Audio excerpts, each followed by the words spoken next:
Yan po pala ang aking oregano mga kaangkol.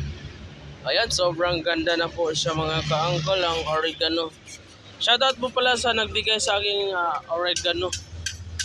Si Ate Marepek, ang suki ko ng itlog dyan sa may Ablomen Street Palengke.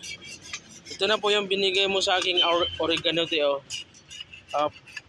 Ang ganda-ganda na talaga at ang taba-taba na.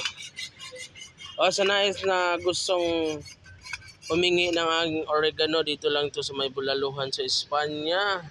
Kumuha lang po kayo dito, libre lang po. Basta wag nyo lang anuin. Dahon lang po yung kuhanin nyo para sa mga bata po na may ubo dyan. Andito po ang oregano natin sa may Bulaluhan sa Espanya. Para to sa mga batang may ubo. Dikdikin nyo lang at ipainom nyo ang katas ng oregano. Ay mga kaangkol.